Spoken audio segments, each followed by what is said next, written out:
Have you ever heard the saying, you should have to pass a drug test to earn a welfare check because I had to pass a drug test to earn it for you?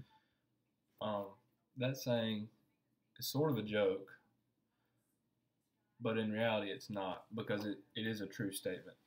Um, so I'm going to talk to you guys about drug testing to qualify for welfare.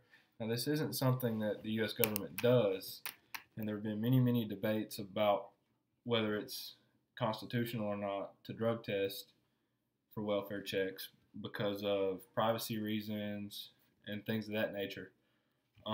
So first I'm going to talk about some basic facts of drug testing. Um, the accuracy of drug testing has really come a long way. When drug tests first emerged, their accuracy was far less accurate than it is today due to scientific and technological advances. That's greatly improved the accuracy of drug tests over time. Drug testing does not test for intoxication. It's not like a breathalyzer. It's more of a long-term usage test rather than a are you intoxicated right now. You'd have to pull blood and run blood work in order to tell if someone's currently intoxicated. So there's the difference between a drug test and an intoxication test. And urine samples and hair samples are the most accurate and have the most longevity when it comes to drug tests. They're able to quote unquote go further back in time and see how long someone's possibly been using drugs. It's a very meticulous process, and it has to be done precisely for the most accurate results. That's why you hear drug labs. That's where they do drug tests because it's a very scientific process. Now I'm gonna give you some facts about welfare. So, in the United States, welfare requirements differ according to the situation of the individual. So there's no set standards necessarily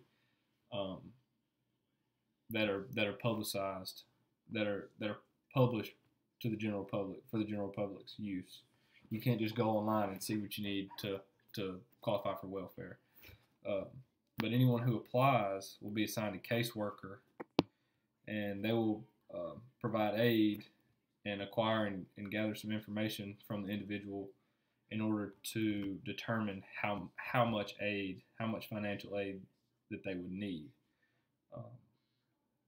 The drug test, I already told you this, drug test is not a requirement to be eligible for welfare,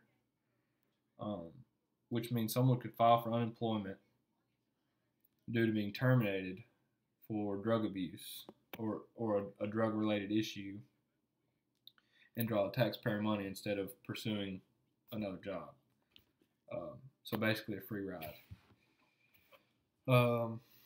And then bringing drug test and welfare together, I'm going to talk about crime rates and welfare.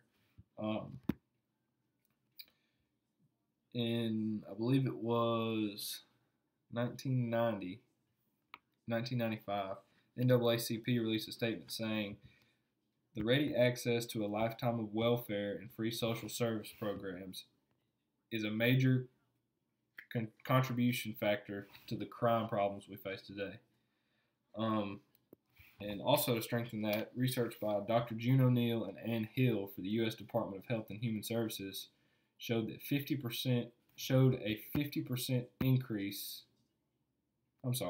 Shows that a 50% increase in the monthly value of combined AFDC and food stamp benefits led to a 117% increase in the crime rate among young black men. So by eliminating free rides to criminals, specifically drug-related crimes, would free up a large amount of taxpayer dollars to be used elsewhere in the United States budget. So in conclusion here, the accuracy of drug testing with today's scientific advances, partnered with strict welfare requirements that enforce said testing, we can ultimately clean up the U.S. welfare system and rid it of individuals who mooch off of the system in order to commit crimes against the United States.